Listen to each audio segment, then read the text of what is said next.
Hello everybody, Wingcap here, and welcome to my newest Let's Play here on YouTube. This time I'm going to be going back to the more fantasy-oriented stuff with Ico! So let's get this stuff started, shall we? Let's get all started up in this mother. Yeah, this is actually my third time recording this because the first time, the video apparently cut off at the end right as I was in the middle of the last words of my send-off to you guys. And then the second time, apparently the Elgato game capture software didn't pick up my microphone, so I had to deal with that too. But, hopefully this recording will go well.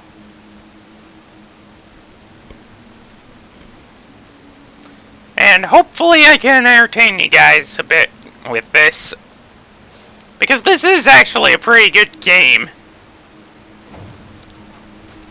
But it's also a more puzzle-oriented game, so there might be times when I just, I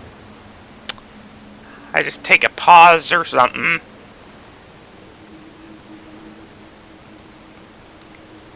Ugh.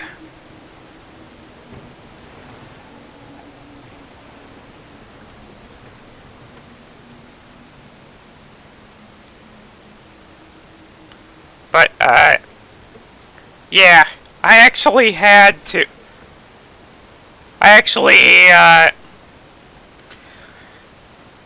play this with, like, no volume, because, my microphone's, attached to the same cord as my headset, which I use for all my videos, but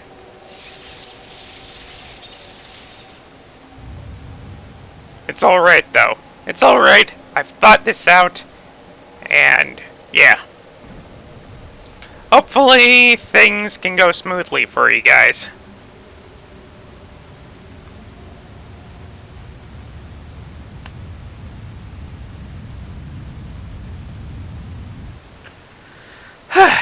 But yeah.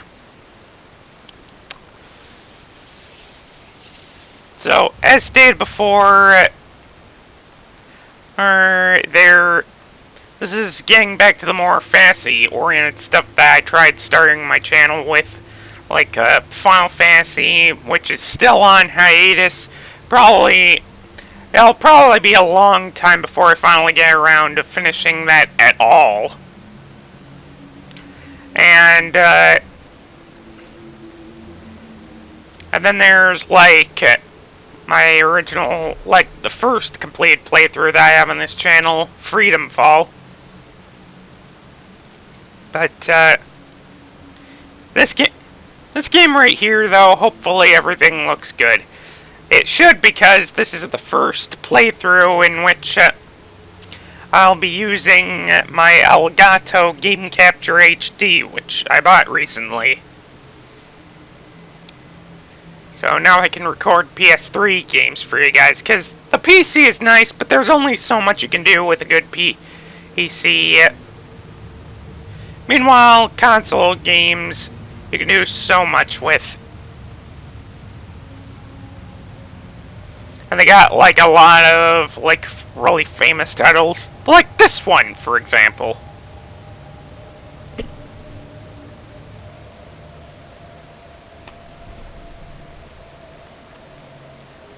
But yeah.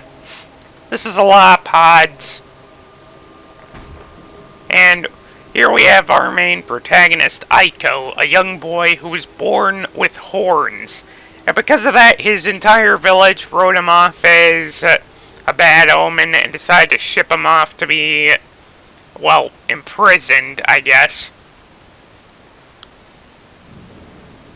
He later states that they were planning to sacrifice him, but I think the reason why they showed the soldiers sticking him into a pod was probably because they didn't want people to see a kid getting shanked.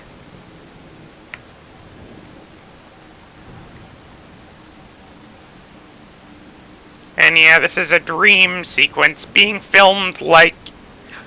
well, I shouldn't say being filmed.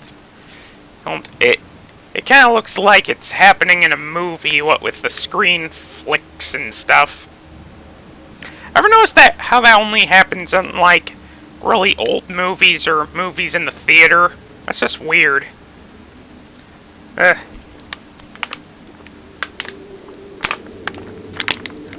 Sorry, getting a little thirsty.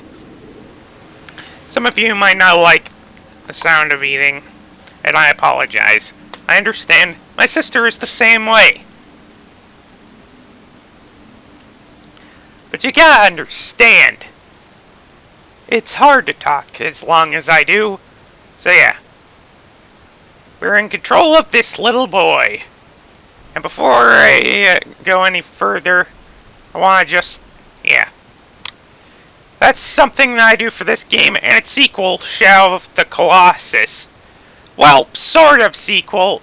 Actually, they've stated, Team Ico has stated, the company behind this and Shadow of the Colossus has stated that Shadow of the Colossus is sort of a spiritual prequel to Ico, which I could definitely see. But, yeah. So, anyways, it's one thing I always do for this game, and Shadow of the Colossus is immediately just switch the jump button and whatever's on the X button when you start up the game, when you start up a new save file, because X is so much better for a jump button and just the positioning of it all. Triangle is kind of a weird button to put your jump command on. But thankfully they give you button configuration and... freaking! Sorry, that was my iPad again. Again! During my recordings!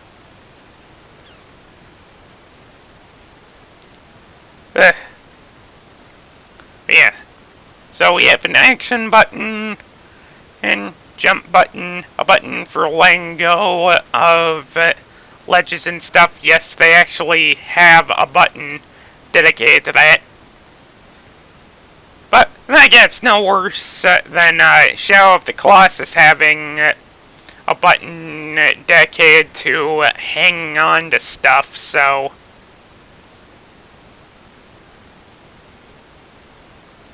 The only difference, though, is that Shadow of the Colossus was mostly just about climbing, so that made it more intuitive, I guess you could say. I don't know how to describe it.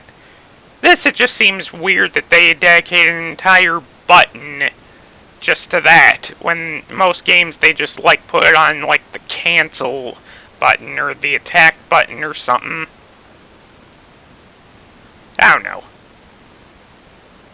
But yeah, for those of you that have never played this game, I'm not sure how exactly to, like, describe it. Like, it doesn't seem to fit into any set genre because of just how unique it is. I guess the best way to describe it is, like, either a puzzle adventure game or a puzzle, or like a cinematic puzzle platform game. I say cinematic because the difference between regular puzzle platformers and cinematic puzzle platformers is cinematic puzzle platformers usually take more after cinematic platformers, which are basically like the original Prince of Persia and Oddworld, where it's like, yeah, we could have your character jumping around freely, like Mario or Sonic, but we're going for a more realistic approach, so they only, like, sort of slightly hop, and getting around's more dependent on climbing on ledges and stuff. It's kind of a weird genre, but it has its audience. And this game is sort of like that. It, like, doesn't have... Like, it's sort of a it's sort of got platforming elements to it, but it doesn't like give your character like crazy jump arcs or stuff. It's just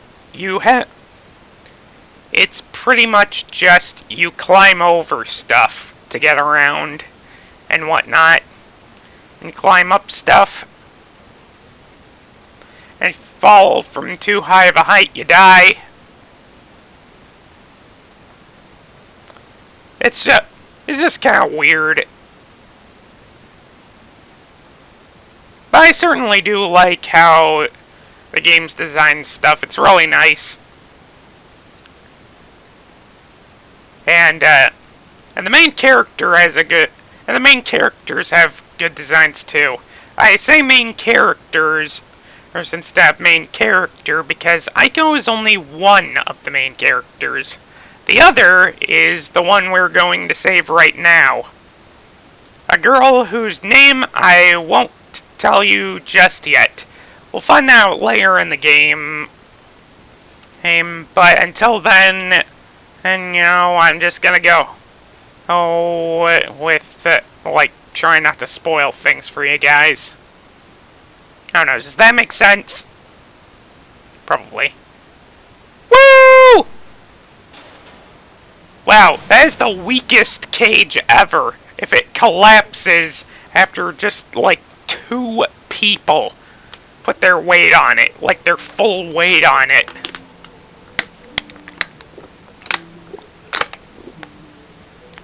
Ugh. Sorry again. Gotta get thirsty talking this much. But anyways, yeah. Here's the girl. She's like strangely monochromatic, which contrasts very well with the fact that Aiko is very colorful. And she doesn't speak whatever language this is in. That's the weird thing about these games made by Team Aiko is that they seem to have created entire worlds just for like the simplest premises. Like this game could technically just it could take place in just a regular medieval fantasy type setting with like magic stuff and whatnot, but instead they opted to make everything like not only visually interesting, but they like create a lore for why the characters are here and why they're doing what they're doing. And they created an entire language for them to speak for some reason that isn't English. I know it's a stereotype that Americans don't really like it when other people don't speak English, but yeah, some people. Sometimes it's just easier when you're talking to someone that can speak English.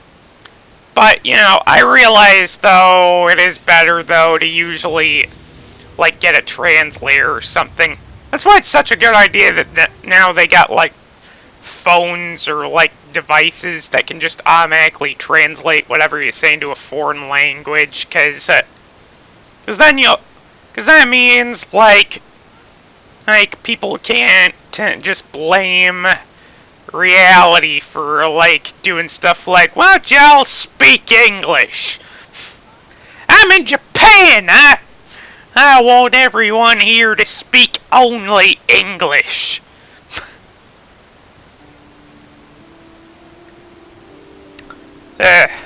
Really, I don't care if anyone doesn't speak English.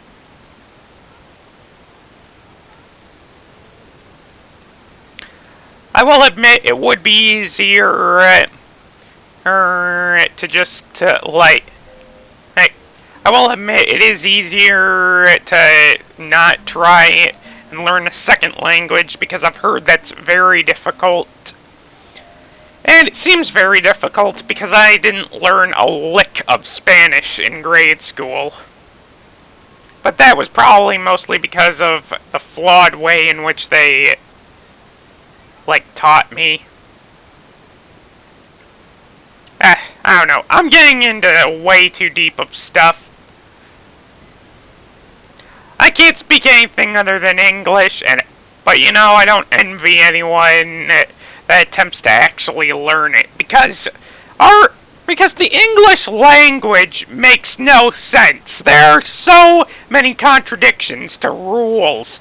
It is the hardest language to learn how to speak if you're not absolutely surrounded by it to the point where it's your first language.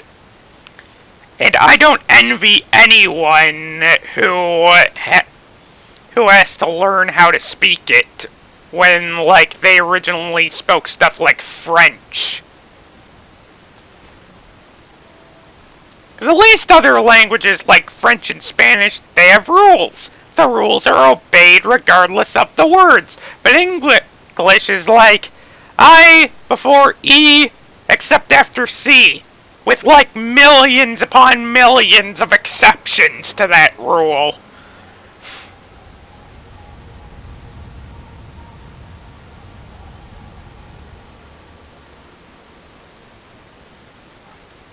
I before E, except after C. And what's sounding like A as a neighbor and way.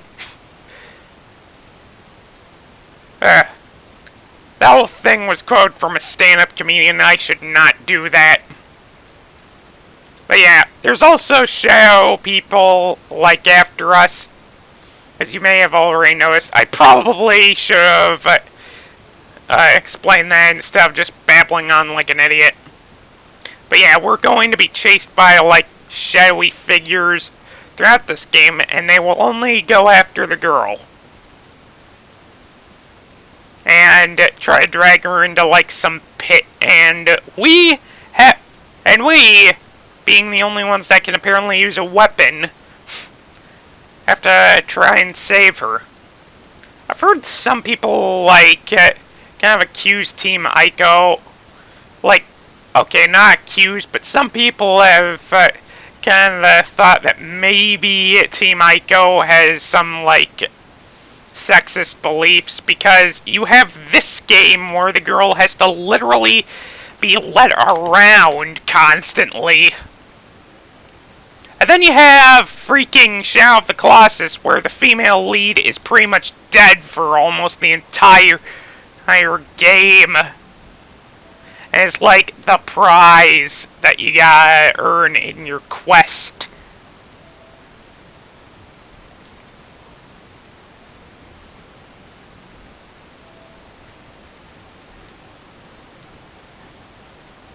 But, to be fair,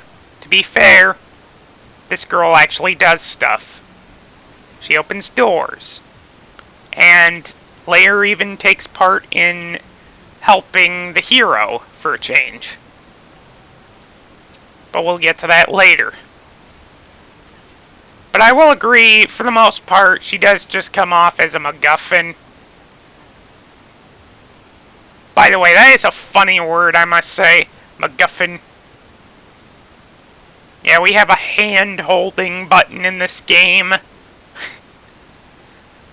It's also sort of a call button, so that you can, like, have her come back to you.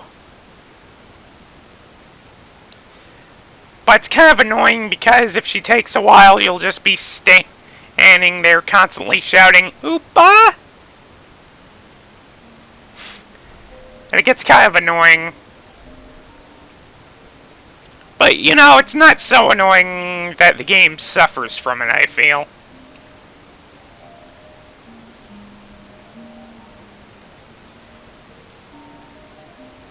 Alright. Yeah, and the save points are like magic couches. Made of rocks or metal. I don't know what that is. But they're like magic couches. Of all the things to model save points after, they chose couches? Like, again, it's kinda cute that the two kids are sitting next to each other, but still, it's like, what the heck?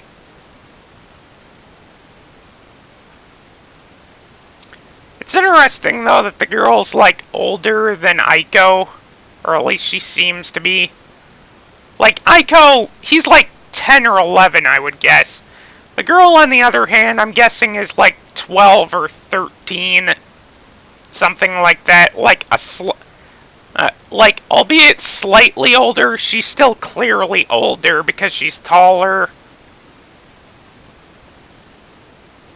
And has, like, more mature mannerisms, I guess, in a manner of speaking. Like, her voice sounds like she's older than him, at least.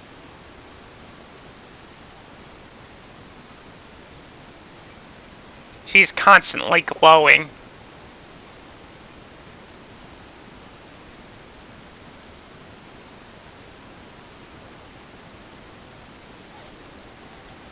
Though I am liking the shortened hair, like, that's something you don't really see on, like, too many actually designed characters in video games.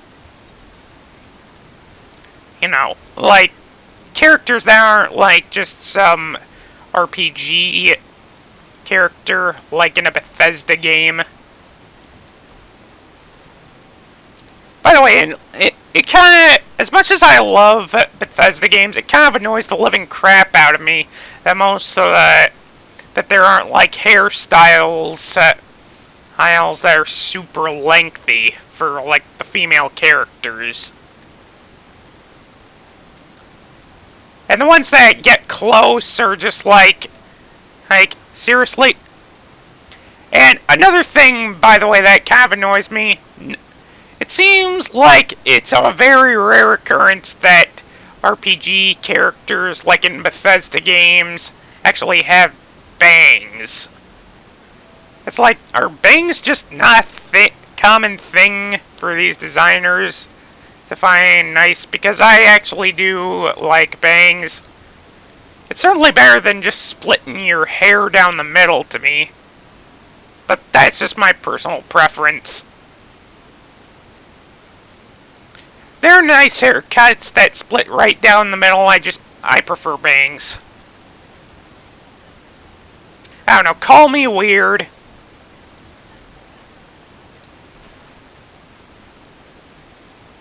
Alright, I think that was the last one. Yeah. We have armed ourselves with, like, this wooden board thing. And it's just weird because it's like, you wouldn't think that's a good weapon. But it does decently enough. I mean, you're technically just bashing those shadows over their heads and stuff.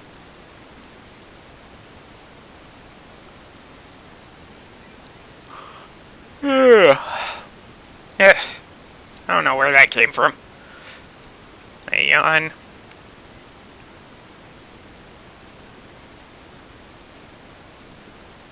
Alright, just hop on this trolley.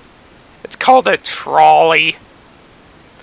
I don't know, for some reason, whenever I hear the term trolley, it just makes me think of, like, those red bus things in San Francisco's. I've heard those are actually called trolleys, or, like, cable cars or something, but, like, I've always thought of them, but they kind of look like buses, you know. I'm just trying to tell the audience what I'm thinking of in case they don't know what it's called. I've never been to San Francisco. Really, there's a lot of places I've never been to. Okay, save. And this puts the current playtime at, like,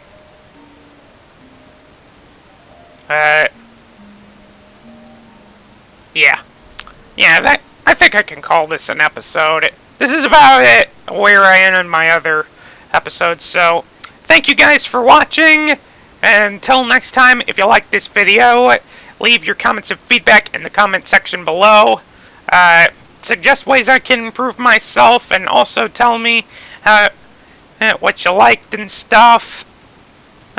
Basically, just give your opinions and whatnot, because I really do appreciate comments, really. And also, tell your friends about me, share this video with others. There's also my social media links to stuff like my DeviantArt, my Tumblr page, and my Twitter feed are on my channel as well, so you can check those out too. And until next time, stay cappy, my friends. Stay cappy.